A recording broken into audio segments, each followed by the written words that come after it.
안녕하세요. 두미두미입니다. 오늘은 웹툰 스토리를 위한 아이디어 확장 훈련법 1편입니다.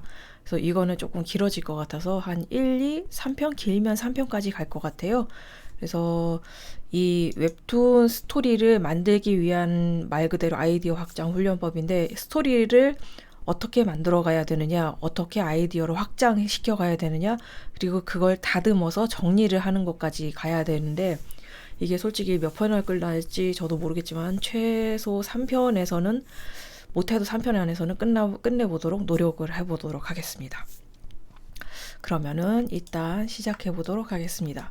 이 아이디어 확장 훈련법은 저도 제대로 배운 건 아닌데 저는 스토리 관련 책을 많이 읽고 그 다음에 드라마, 만화책, 영화 그런 걸 굉장히 많이 봤어요. 제가 그래서 책을 얼마나 많이 봤냐면, 그러니까 제가 어린 시절에는 학교에 있던 그 학급 문고에 있던 책을 다 읽었었고, 그리고 이제 도서관에 가서 재밌어 보이는 것도 읽었었고, 그리고 이제 한때 추리물에 빠져서 그 추리물 시리즈를 전부 다 읽기도 했어요. 그래서 아르센 루팡, 그리고 셜록 홈즈, 그리고 이제 아가사 크리스티 같은 것도 다 읽었었고요. 그리고 그 유명한 그런 권장 도서 같은 것도 다 읽었었습니다. 그리고 영화도 한때 많이 봐서 드라마나 만화책 같은 거는 이제 굉장히 스토리를 분석하기 길잖아요. 재미있는 작품은. 그래서 영화는 길어봐야 2시간, 3시간이면 되니까 2시간, 3시간짜리 스토리를 보고 영화를 보고 그거를 이제 연구 분석하는 거를 했었는데 한때 굉장히 영화를 많이 봤어서 제가 CGV VIP를 혼자서 찍었습니다. 영화를 계속 보러 가가지고. 그래서 그 정도로 이제 많이 봤었고 지금은 넷플릭스를 끊어서 계속 괜찮은 영화 드라마를 찾아보고 있고 그리고 이제 유튜브에서 요새 시간이 없기 때문에 유튜브에 있는 드라마, 영화 그런 요약 리뷰해주는 분들 있죠. 그런 채널을 보면서 괜찮은 게 있으면은 가서 직접 찾아보고 그 스토리 요약본만 보고 거기에서 이제 그런 흐름 같은 거 아이디어를 어떻게 확장시켜야 되는지 그런 것도 보고 물론 스토리 시나리오 관련 책도 많이 봤습니다. 근데 대체로 다 이제 똑같아요. 아이디어를 내고 그 아이디어를 무한하게 확장시킨 다음에 색다른 시각으로 그 여러 가지 등장인물이 A, B만 있을 거 아니에요. 그 주인공만 있지 않잖아요. 주인공이 있고 또 그 조연이 있고 그리고 적이 있고 친구가 있고 여러 등장인물이 있는데 그 한 사건을 여러 등장인물에 빙의해서 그 각각 다른 시각으로 봐보는 거예요. 그리고 내가 썼던 그 애써 쌓아 올렸던 설정을 다시 부셔서 재조립하기도 하고 하는 작업을 합니다. 그래서 일단 전체적인 거를 지금 말해봤고요. 이거를 하려면은 이제 3단 논법이라는 거를 이제 배우게 되는데, 대전제, 구동전제는 이제 3단 논법으로 이루어지는데, 이거를 제대로 배우려면은 이제 말 써놓은 대로 철학이 튀어나와서 엄청 복잡해져요. 그리고 이제 웹툰 스토리를 만드는데 필요 없는 데까지 배워야 하거든요. 그렇기 때문에 이런 3단 논법, 대전제, 소전제, 결론 그런 것은 여기서 다루지 않고 바로 웹툰 스토리를 다루는 것에 대해서 들어가도록 하겠습니다. 왜냐하면 웹툰에서 스토리를 만들 때면 3단으로 끝나지 않거든요. 이게 무한하게 계속 확장이 돼요. 100단까지도 이어질 수도 있어요. 아이디어를 내다 보면은. 그렇기 때문에 이런 식으로 이제 대전제 모든 인간은 죽는다. 그러니까는 이 앞으로 시작될 모든 이야기의 가장 기본이 되는 그 바탕이 되는 설정인 거죠. 웹툰으로 치자면. 그리고 그 설정을 바탕으로 한 소전제, 소크라테스는 인간이다. 라는 이제 이거에서 출발한 이제 또 하나의 설정이 있고 이 두 개를 바탕으로 한 그 확장시킨 결론이 그러므로 소크라테스는 죽는다라는 건데 이게 만화 스토리 작업에서는 3단으로 안 끝나요. 그러니까 이 3단 논법에서 출발한 시나리오 작법이라는 것만 알아두고 흘러가도록 하겠습니다. 그리고 구동전제와 3단 논법 대전제 같은 건 말이 어려우니까 그냥 넘어가고요. 여기서 이제 간단하게 말을 하자면은 아무런 제약을 두지 않고 아이디어를 무한하게 확장하는 훈련법이라고 하겠습니다. 그래서 아이디어를 제한해서는 안 돼요. 그리고 스토리를 쓰다 보면 내 스스로 내가 만든 스토리에 제한을 두거든요. 그게 바로 설정.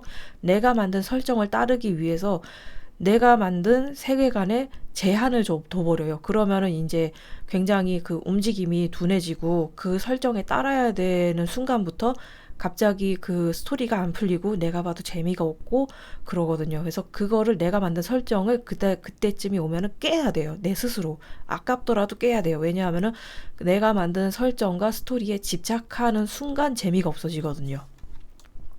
그래서 이제 확장 훈련법은 간단해요. 평범한 한 문장을 쓰고 거기에 점점 살을 붙여서 재미있어 보이는 방향으로 계속 가지를 뻗어 나가는 거예요. 사방으로. 그래서 그 중에 제일 재밌어 보이는 거를 골라서 그걸 다듬어서 재조립해서 스토리를 만드는 거죠. 그래서 일단 이 평범한 한 문장을 쓴다부터 하도록 하죠. 그래서 여기서 가장 중요한 거는 내가 쌓아 올린 설정을 다른 인물의 시점에서 바라보고 내가 쌓아 올린 설정에 집착하지 말고 깨부셔야 하고 집착하는 순간 스토리가 재미없어져. 이게 가장 중요한 사실이에요. 이거가. 그래서 제가 일부러 굵게 빨간 글자로 박아놨죠. 그래서 요거를 잊지 마시고 그 다음부터 이제 그 한번 확장을 해보도록 하겠습니다. 이제 밥을 먹었다라는 설정을 이제 써봤어요. 그러면은 이 밥을 먹었다 여기에서 한번 설정을 붙여보는데 이 밥을 먹으니까 사람이겠죠. 근데 사람이 아니더라도 밥을 먹을 수 있죠. 개나 고양이일 수도 있고 뭐 외계인일 수도 있고. 그래서 이 밥을 먹었어요. 그러면은 이제 밥을 먹어야 되는 존재는 어찌 됐든지 살아있는 존재죠. 살아 있어야 하겠죠. 그러면은 이제 밥을 혼자 먹었을 수도 있는데 밥을 혼자 먹었다 하면은 재미가 없으니까 누군가랑 같이 먹었다겠죠. 그러면은 커플이 같이 밥을 먹었어요. 근데 커플이 같이 밥을 먹고 있는데 그러면 이 커플은 남녀 커플일까? 남남 커플일까? 아니면 부부일까? 아니면 불륜 관계일까? 그런 거를 생각해 보는 거예요. 이제 중년 남자와 젊은 여자가 밥을 먹고 있어요. 불륜 관계일까? 근데 사실은 알고 보면은 아버지와 딸일 수도 있죠. 아버지와 딸. 이런 식으로 계속 의문을 가지는 거예요. 이제 커플이 밥을 먹고 있어요. 그럼 남녀, 부부 불륜일까? 그러면 이 밥을 언제 먹을까? 만일에 이 커플이라는 설정에 계속 따르자면은 이 커플이 사귀는 시점일까? 사귀는 시점? 막 사귀기 시작한 시점, 그러니까 소개팅을 한 당일날이나 아니면 사귀자고 결정한 지 얼마 안 됐을 시점일 수도 있고, 그리고 이제 막 러브러브한 한참 재밌게 사귀기 시작한 러브러브겠죠. 그래서 막 사귄 상태라면은 밥을 이렇게 테이블을 맞두고 이렇게 마주보고 앉아있겠지만은 한참 러브러브 할 때는 이렇게 서로 같이 나란히 앉아가지고 서로 막 밥을 먹여주고 굉장히 닭살스러운 행태를 하고 있겠죠. 그리고 만일에 부부라면은 이렇게 닭살스러울 수도 있고 이렇게 평범하게 그냥 서로 마주보고 할 수도 있고, 왜냐하면 굉장히 그 뜨겁게 사랑한 커플일 수도 있고 친구같이 미지근하게 하는 사랑일 수도 있고요. 그래서 언제 어디서 이제 먹었냐? 그러면은 이 밥을 식당에서 먹었을까? 아니 레스토랑에서 먹었을까? 집에서 먹었을까? 집에서 먹었다면 누구네 집에서 먹었을까? 남자네 집에서 먹었을까? 여자네 집에서 먹었을까? 아니면 불륜 커플이면은 그 불륜 커플이 따로 얻은 방일까? 계속 생각을 해보는 거예요. 확장을 하는 거죠. 그러면은 이 밥을 먹었다만 주어서 이제 해보면은 밥을 먹었어요. 그러면 이게 사형 직전에 먹었다는 밥이면은 이 사형수겠죠. 사형 직전에 밥을 먹었다면은 그러면 사형수한테는 보통 그 죽기 직전에 제공되는 식사는 본인이 가장 먹고 싶어 하는 식사가 제공이 되거든요. 그러면 그 음식에 대해서 특별한 추억이 있을 테니까 사형수는 그 특별한 추억이 있는 음식을 신청해서 받아서 먹으면서 여러 가지 생각을 하고 있겠죠. 그리고 인생의 마무리를 할 시간이 강제적으로 앞에 와 있고, 그러면 그때 나라면 어떤 생각을 할까? 이 사람은 왜 사형수가 되었을까? 살인을 저질렀을까? 아니면은 누명을 썼을까? 누명을 썼다면 누군가 이 사람이 누명을 벗기고 있겠지. 그러면은 사형 직전에 제공되는 밥을 먹고 있을 때 누명이 간신히 누명을 벗길 수 있는 증거가 발견돼서 사형 집행이 중지될 수도 있겠죠. 이런 식으로 만일에 이러면 어떨까? 저러면 어떨까? 계속 생각을 해보는 거예요. 자, 그럼 여기서 계속 밥을 먹었다로 이어가면은 밥을 먹었어요. 그러면 어디서 먹었을까? 던전에서 먹었다고 쳐요. 그러면은 던전에서 밥을 먹었어요. 그럼 판타지 설정이겠죠? 아니면 요새 유행하는 현대 시대에 갑자기 던전이 생겨서 그 던전으로 모험을 떠나는 퓨전 판타지일 수도 있죠. 자, 그럼 던전에서 모험을 하니까 던전에는 보통 그 몬스터가 있죠. 그 몬스터와 싸우면서 밥을 먹으려면은 간편식 같은 걸 싸가야겠죠. 그래서 간편식을 먹고 있을까? 아니면은 그런 던전밥이라는 만화에 나오는 것처럼 몬스터를 잡아먹었을까? 그리고 이 던전에서 밥을 먹는데 잠깐 쉬고 있을 테죠. 그 쉴 때 밥을 먹을 수 있으니까 그러면은 그 주변에 있는 몬스터들을 다 잡았겠죠. 그러면은 던전이니까 다 잡았다 하더라도 미처 못 잡은 몬스터가 있을 수 있죠. 그럼 식사 중에 몬스터가 습격을 할 수도 있을 거예요. 그러면은 이 던전으로 모험을 떠난 사람들이 밥을 먹지 못한 채로 다시 또 몬스터와 싸워야겠죠. 그러면은 힘이 없어서 그 몬스터한테 당할 수도 있고 아니면은 간신히 이겨서 맛있는 밥을 먹을 수도 있고 아니면은 안전한 장소로 안전한 장소로 이동해서 그 편하게 안심하고 밥을 먹을 수 있도록 안전한 장소로 다시 굶고 참아가면서 찾을 수도 있죠.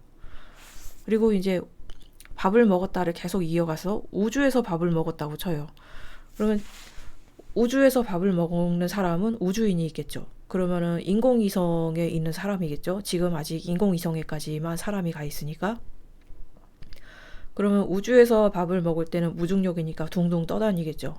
그거를 해결한 우주에서 먹을 수 있는 우주 식량을 먹고 있겠죠.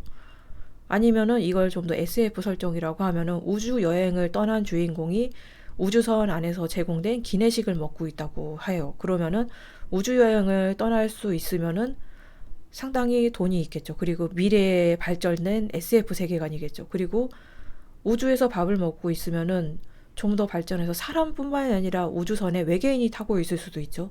그러면은 외계인하고 밥을 먹고 있을 수도 있어요. 그러면은 이 외계인과 밥을 먹는 지구인은 과연 정체가 뭘까? 이 우주인도 정체가 뭘까? 계속 생각해 보는 거예요. 그러면 이제 다시 밥을 먹었다로 와서 뱀파이어와 밥을 먹었어요. 그러면은 이 보통 뱀파이어는 사람을 잡아먹잖아요. 근데 사람을 잡아먹지 않고 밥을 먹고 있어요. 그러니까 저는 그 임의로 같이 밥을 먹는 상대가 그러니까 밥을 먹는 사람은 나 사람이고 같이 밥을 먹는 사람은 뱀파이어라고 돼요. 그러면 그 뱀파이어가 사람을 안 잡아먹었어요. 왜냐하면 왜 안 잡아먹었을까? 친한 사람이니까 안 잡아먹었겠죠. 아니면은 지금 당장 잡아먹기엔 아까운 그 자기한테 쓸모 있는 인간이라서 안 잡아먹었을 수도 있죠. 그러면 둘의 관계는 어떻게 되는 걸까요? 그리고 이제 귀신과 밥을 먹었다가 있는데 기본적으로 밥은 살아있는 사람과 먹는다라는 설정이었으니까 이것은 약간 그 설정에 위배되긴 한데 만화는 어차피 내가 한 설정을 깨야 돼요. 귀신도 밥을 먹을 수가 있죠. 그 제사상 차리잖아요. 그러면은 내가 먹을 밥을 차리고 귀신한테 차려줘 제사상을 따로 차렸겠죠. 그러면은 이 사람은 귀신을 위한 밥상을 차렸으니까 귀신을 모시거나 아니면은 귀신을 모시는 그 무당이거나 아니면은 귀신을 볼 수 있는 영능력을 가지고 있겠죠. 그리고 이제 외계인과 밥을 먹었다는 여기에서 우주에서 밥을 먹었다와 이어지니까 넘어갈 수도 있고 이런 식으로 생각하면은 이제 같이 밥을 먹은 존재가 악마일 수도 있고 천사일 수도 있고 좀비일 수도 있고 어린아이일 수도 있고 어린아이라면은 이 어린아이는 나와 어떤 관계인가? 내 동생인가? 내 자식인가? 이웃집 아이인가? 사촌인가? 아니면은 내가 납치한 아이인가? 그런 계속 확장시켜가는 거예요. 계속 의문을 던지면서. 그러면 내가 만일에 이 아이를 내가 납치한 아이라고 쳐요. 그럼 나는 이 아이를 왜 납치했을까? 보통 납치는 몸값을 돈을 받아내기 위해서 하는 거죠. 근데 그러면은 돈을 받아내려고 내가 납치를 했다 하면은 나는 굉장히 돈이 없는 상태겠죠. 돈이 없으니까 아이를 납치해서라도 돈을 벌려고 하는 거겠죠. 그러면은 이 어린아이는 무서워서 밥을 못 먹겠죠. 나는 먹겠지만은. 아니면은 이 아이가 죽으면 곤란하니까 얼르고 달래서 먹었을 수도 있죠. 그러니까는 뭐뭐 할 수도 있다라는 식으로 계속 확장시켜 나가는 거예요. 그래서 이게 아니면은 내 자식이야. 근데 나는 아직 고등학생이야. 근데 앞에 있는 거에 내 자식이야. 그러면은 이게 미래에서 온 나의 자식일 수도 있고 아니면 과거에서 온 나일 수도 있죠. 타임슬립 만화에서 타임슬립 많이 하잖아요. 아니면은 같이 밥 먹고 있는 사람이 나 자신일 수도 있죠. 도플갱어. 아니면 쌍둥이이거나 완전히 똑같은 쌍둥이거나 아니면 다른 세상에서 건너온 나이거나. 그러니까는 아무런 제약을 두지 않고 계속 아이디어를 확장시켜 나가는 거예요. 그러면은 여기서 도플갱어와 밥을 먹었다로 해봅시다. 그러면은 도플갱어와 밥을 먹었어요. 그 내가 있고 도플갱어가 있어요. 그러면은 이 도플갱어는 요괴일까? 다른 세계에서 온 나일까? 다른 세계에서 온 나이면은 굳이 나를 만나러 왜 왔을까? 나한테 무슨 일이 생겼으니까 그 어떤 걸 바로잡기 위해서 터미네이터처럼 미래나 아니면 다른 세계에서 넘어왔겠죠. 아니면은 나의 도플갱어라고 하면은 요괴죠. 도플갱어는 요괴. 이 도플갱어는 나타나는 이유가 그 오리지널을 처치하고 그 복제품이 내가 되기 위해서 오는 거죠. 결국 나를 처치하기 위해서 온 거죠. 그러면은 이 식사는 굉장히 긴장감 있게 되겠죠. 이 도플갱어가 나를 언제 해칠지 모르니까. 그러면 나는 밥을 먹고 있다 하더라도 이 도플갱어가 나를 언제 해칠지 모른다는 긴장감이 있겠죠. 그러면은 그 도플갱어를 어떻게 처리해야 되는지 계속 생각을 하고 있겠죠. 이런 식으로 계속 이야기를 이랬으면 어땠을까 저랬으면 어땠을까 확장해 나가는 거예요. 그래서 이 훈련은 아주 간단한 한 문장, 거울을 샀다, 지갑을 주었다, 펜을 떨어뜨렸다, 뭐 친구를 사귀었다 같은 아주 흔한 간단한 한 문장에서부터 시작을 해야 돼요. 거기서부터 계속 아이디어를 붙여나가는 거예요. 거울을 샀어요. 네, 제가 요즘에 메이크업에 관심이 있어서 집에 큰 거울이 있는데도 이런 작은 손거울을 또 샀어요. 왜냐하면은 눈화장 같은 걸 하려면은 작은 손거울도 필요하거든요. 눈에 바싹 붙이고 아이라인 같은 거, 아이섀도우 같은 거를 하려면요.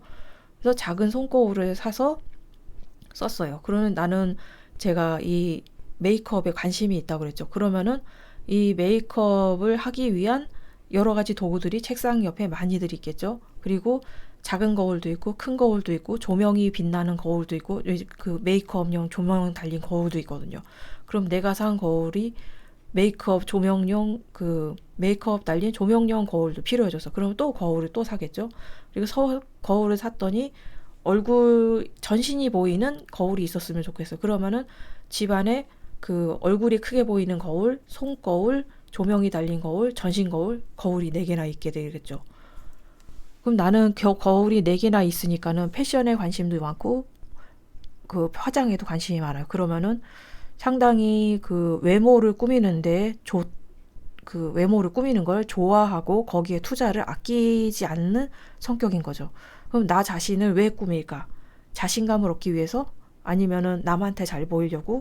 아니면 새로 생긴 남자친구가 있어서? 여자친구가 있어서?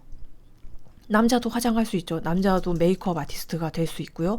그러니까 거기에 여자 남자를 제한해서는 안 되죠. 남자 메이크업 아티스트인 그 레오제이님 제가 굉장히 좋아하시거든요. 화장도 잘하시고 굉장히 잘생기시고 그리고 귀여우시고요. 이거 방금 거 사심입니다.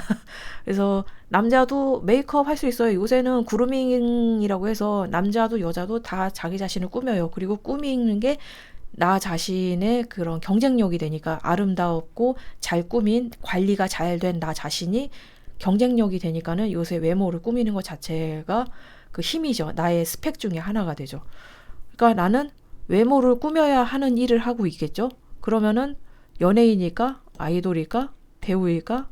아니면은 외모가 필요한 뭐 아나운서일 수도 있고 그리고 이제 스튜어디스일 수도 있고 그렇죠. 아니면 메이크업 아티스트일 수도 있고 패션 디자이너일 수도 있고 그래서 이 중에 제일 재미있어 보이는 거를 하나 이제 결정을 해서 거기서 또 나가는 거예요.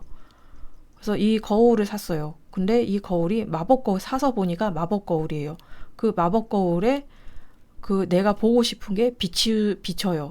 비춘다는 설정이에요. 그러면은 내가 가장 보고 싶은 게 뭘까?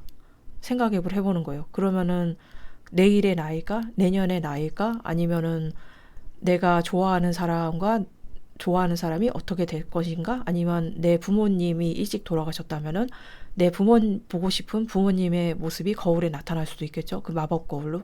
그리고 그 마법 거울은 보여주기만 할까? 직접 소원을 들어주는 그 안에 요정이 있어서 직접 소원을 들어주지 않을까? 그럼 보통 소원을 들어주면 대가를 치러야 되는데 그 치러야 하는 대가는 무엇일까? 그래서 보통은 생명을 빼앗아 가거나 인간의 생기를 빼앗아 가죠. 그런 경우도 있죠. 그 소원은 대체로 무조건 들어주진 않거든요. 아니면은 악마가 이 거울 안에 살고 있는 게 악마여서 소원을 들어줘요. 그리고 소원을 들어주고 영혼을 빼앗아 간다고 쳐요. 그러면은 이 악마는 왜 거울 속에 있는 걸까? 단지 인간을 유혹하기 쉬워서, 아니면 누가 거울에 봉인을 해서 자기가 스스로 들어와서 여러 가지로 아이디어를 뻗어 나갈 수가 있죠. 그래서 이런 식으로 한 문장에서 계속 할 수도 있고, 그리고 이제 이런 식으로 그냥 간단한 한 문장에서 갈 수도 있고, 내가 설정한 한 어떤 소재로 갈 수도 있죠. 제가 요새 판타지 스토리를 짜고 있는데 거기에 구름매라는 설정을 썼어요. 구름매라는 판타지 설정인데, 왜 구름매냐면은 구름보다 높이 날 수 있어서 구름매라는 설정이에요. 그리고 이제 판타지답게 이 구름매는 사람으로 변신할 수 있어요. 그래서 이 사람으로 변신하는데 완전한 사람의 모양으로 될 수 있고, 완전한 새의 모습을 할 수 있고, 이 중간격인 사람의 모습에 날개를 단 모습도 할 수가 있어요. 변신, 제가 한 설정으로는. 그래야지 이 사람의 모습일 때와 새의 모습일 때, 그리고 중간 날개만 꺼낸 모습일 때가 필요한 게, 스토리 진행상 날개만 꺼낼 수 있는 설정이 필요하더라고요. 그래서 붙였어요.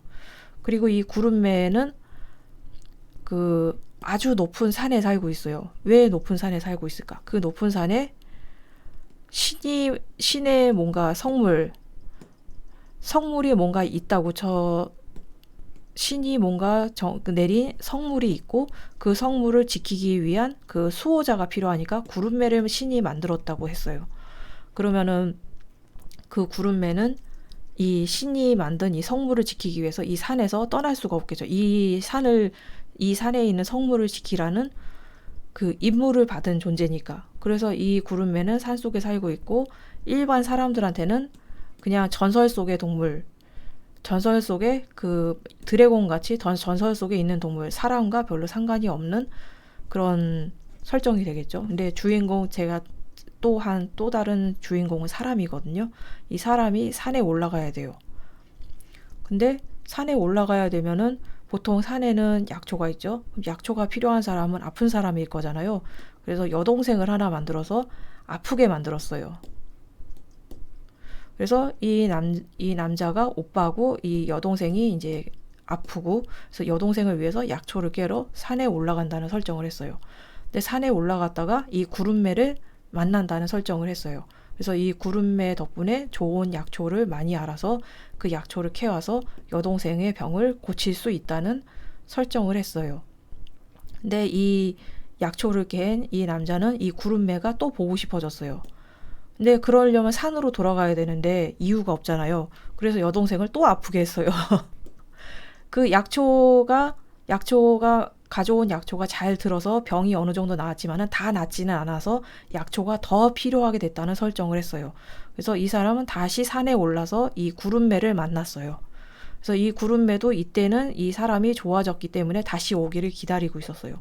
그래서 이 구름매와 이 사람은 어떻게 하면은 둘이 같이 살 수 있는지 생각을 하기 시작해요. 여기서부터는 제가 만든 스토리의 완전 스포일러가 되기 때문에 여기서부터는 말을 안 할게요. 그래서 이 구름매가 이 산에 있는 이유를 그런 식으로 했죠. 그리고 이 구름매는 신이 만든 물건을 지켜야 되기 때문에 수명이 아주 길어요. 수명이 길다. 그리고 이게 또 제 컴이 지금 상태가 별로 좋지 않아서 가끔 이렇게 녹화를 하다 보면은 펜이 버벅입니다.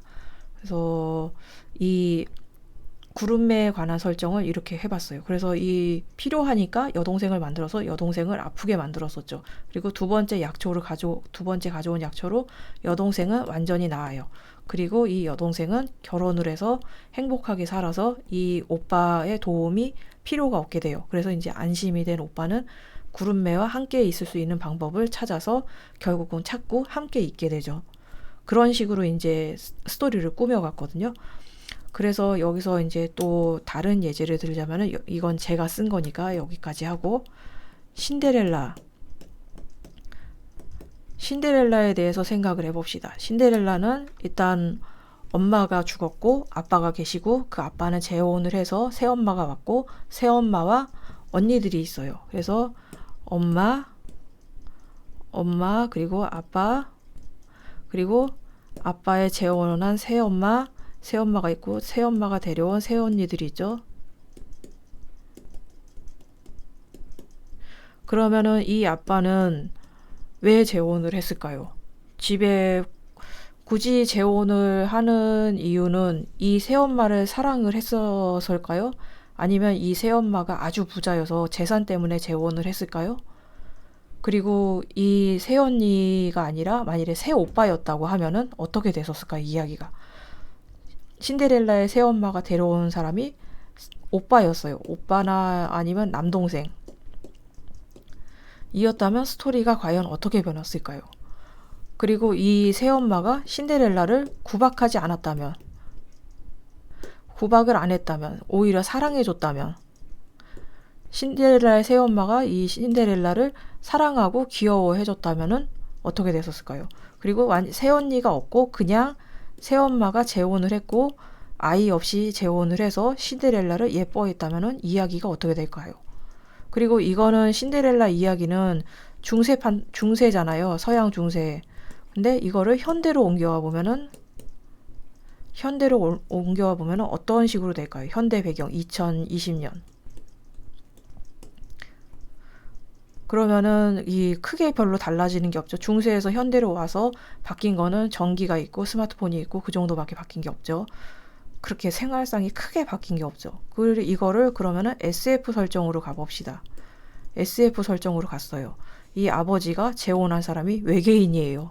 그래서 외계인 새언니들이 생겼어요. 이 외계인 새언니들이 인간 동생인 신데렐라를 어떻게 대했을까요? 이뻐했을까요? 아니면은 무관심했을까요? 아니면 괴롭혔을까요? 아니면 인체 실험을 했을까요? 심각하게? 그런 식으로 계속 이거를 이랬으면 어땠을까? 저랬으면 어땠을까? 그 중에서 제일 재미있는 설정을 골라서 가는 거예요. 그래서 여기서 이제 신데렐라가 남자였다면, 여자가 아니라 신데렐라가 남자였다면 어떻게 될까요?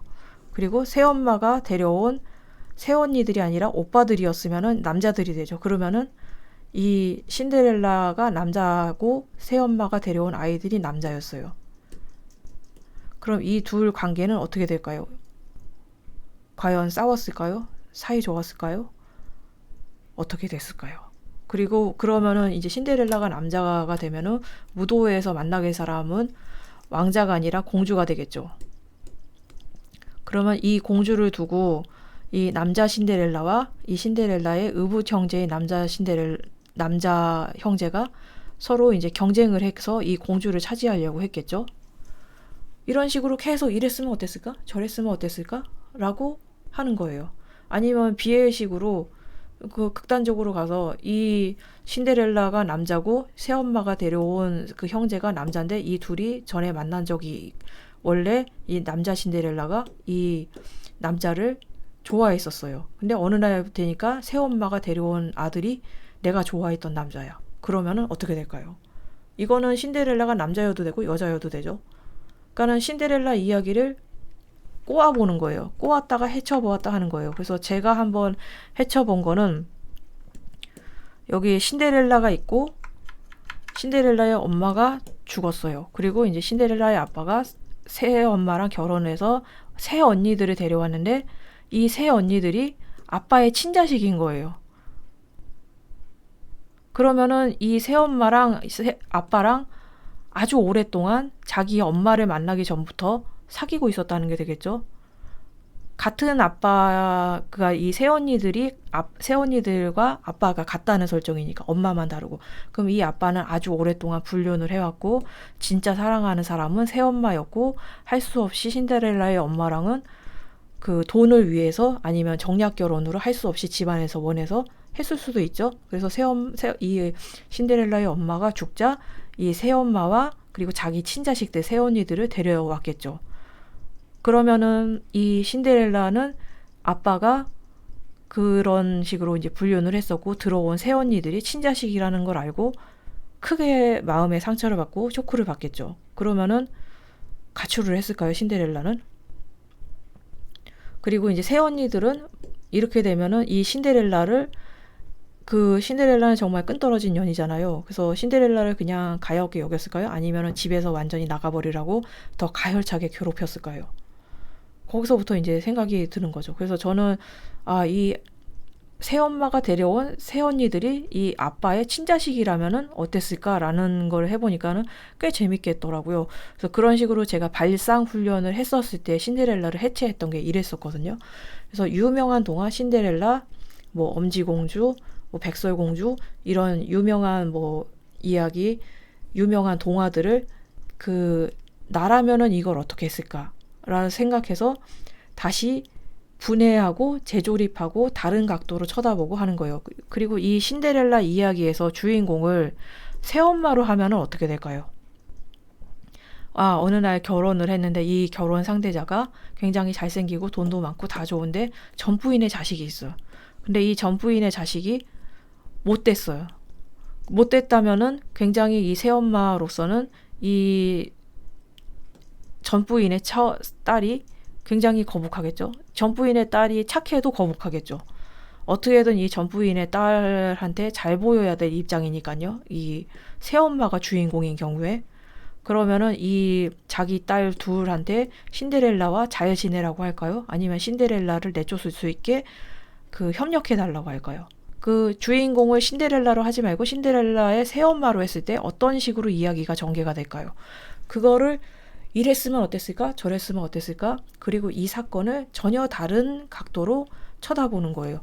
왜냐하면 앞에서 봤을 때 동그라미였지만 뒤에서 봤을 때 네모일 수도 있거든요. 그게 만화고. 왜냐하면 만화는 어느 날 갑자기 자고 일어났더니 미래로 와 있고 완전히 다른 세상으로 들어가 있고 그렇잖아요. 갑자기 천사가 나타나기도 하고 악마가 나타나기도 하고 완전히 아무런 제약 없이 할 수 있는 거예요. 만화란.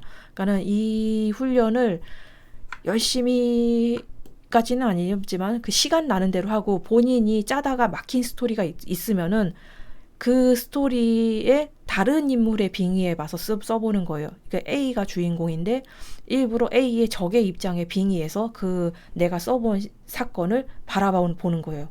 그러면 전혀 다른 문제점이 나오고, 그러니까 내가 생각하지 못한 설정 구멍이 나올 때도 있고, 그리고 얘라면은 이 사건을 이렇게 보고 이렇게 했겠지. 그러면은 주인공은 그 행동에 대해서 이런 식으로 행동을 하겠지라고 의외로 이야기의 실마리가 풀릴 수도 있어요.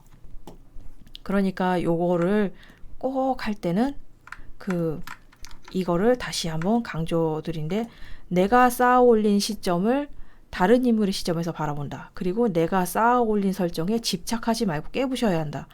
왜냐하면은 재미가 있으면 상관이 없는데 재미가 없는 경우에는 깨부셔야 되거든요. 깨부셔서 재조립을 해야 돼요. 그리고 버릴 건 버리고 다시 취할 건 취하고 다시 더 필요한 에피소드가 있으면 다시 만들고, 그게 만들었는데 다시 또 재미가 없으면은 다시 또 깨부시고 다시 또 재조립을 해야 돼요. 그래서 내가 만든 오리지널 스토리, 난 그 스토리가 너무 소중해. 그럴 경우에는 집착하는 순간부터 스토리가 재미가 없어져요. 저도 그랬었거든요. 제가 고등학교 때부터 짜온 판타지 스토리가 있는데 그게 일정 단계까지만 짜지고 그 뒤로 전혀 진전이 안 나요. 그래서 제가 지금에 와서 생각해보면 제가 그 스토리 자체에 너무 집착을 했어요. 그리고 그 주인공을 굉장히 제가 편애했었거든요. 그러니까 주인공을 고생시키기 싫어지는 거예요. 주인공이 고생을 해야 재미가 있는데. 그래서 제 스스로 이 이야기를 내가 만든 캐릭터에 집착하는 순간 재미가 없어진 거예요. 그래서 스토리가 안 풀리고 막히고. 그렇기 때문에 이거를 내가 세상을 만든 후에 그 만든 세상을 다시 깨부셔서 다시 또 군더더기 없게 재조립을 한다는 마음으로 내가 만든 스토리를 한번 바라보셔야 돼요. 그때 이제 비로소 다른 내가 막혔던 이유와 왜 이 이야기에 막혔는지, 어떻게 하면 풀어갈 수 있는지, 그런 게 이제 보일 거예요. 안 보인다면 보일 때까지 하셔야 됩니다. 그래서 이 아이디어 확장 훈련은 계속 하셔야 돼요. 계속. 그리고 스토리 만드는 공부는 그림 공부도 그렇지만은 계속 평생 작가로 데뷔하고 나서도 해야 되거든요. 보통 작가가 되면은 그림 공부, 글 공부 더 안 할 것 같지만 더 많이 합니다. 왜냐하면은 작가가 된 순간 다른 작가분들하고 경쟁을 해야 되기 때문에 계속 그림도 더 공부해야 되고 글도 더 공부해야 되고 계속 나 자신을 갈고 닦아야 돼요. 프로의 세계는 굉장히 치열합니다. 이제 학생이니까라는 변명이 안 먹혀요. 이미 프로가 된 순간 그 팔릴 만한 이야기를 만들어야 되고 그 내가 먹고 살 수 있을 만한 이야기를 만들어야 돼요. 그 상업성을 생각할 수 없죠. 그 내가 어떠한 걸 직업으로 삼는다면 그 직업으로 인해서 먹고 살 수 있어야 돼요. 내가 만화가 웹툰 작가가 되려고 생각했으면은 그 웹툰으로 먹고 살 수 있어야 돼요. 그러니까 대중성, 유행하는 것, 상업성 그런 거를 고려를 안 할 수가 없어요. 그래서 본인이 만일에 난 상업성 같은 거는 싫고 난 내가 하고 싶은 걸 하고 싶어 하면은 그냥 본업을 가지시고 취미로 만화를 그리면서 그냥 상업성 같은 거 생각하지 마시고 취미로 그리시는 걸 추천드려요. 근데 나는 반드시 웹툰 작가가 되고 싶고 웹툰으로 돈을 벌어서 먹고 살고 싶다 하면은 상업성을 반드시 고려를 하셔야 됩니다. 이건 어쩔 수가 없어요. 시장 논리상 어쩔 수가 없거든요. 대중한테 인기 있는 게 대중들이 이거 좋아해야지 지갑을 열어서 돈을 쓰고 그렇게 돈을 써야지 그 수입이 나한테까지 와서 그 먹고 살 수 있으니까요. 작가가 된다는 건 그런 것이거든요. 그래서 이게 오늘은 이제 대략적인 개념을 말해봤거든요. 그래서 다음 시간에는 이거를 좀 더 어떻게 해야 하는지 구체적으로 한번 다뤄볼게요. 좀 제 자신도 좀 어렵지만은 그 스스로 공부도 할 겸 이거를 다시 공부한 걸 재정리할 겸 다시 해볼 생각입니다. 그래서 다음 시간에는 좀 더 구체적인 예제를 들어서 좀 유명한 작품을 다시 분석하고 해체하고 재조립하는 거를 해보도록 하겠습니다. 그럼 도움이 되었다면 구독과 좋아요 부탁드리고요. 광고는 30초만 봐주시면 감사하겠습니다. 30초 보셔야지 저한테 광고 수입이 들어오거든요. 그러면은 지금까지 봐주셔서 감사하고요. 다음에 또 만날 수 있었으면 좋겠습니다. 감사합니다.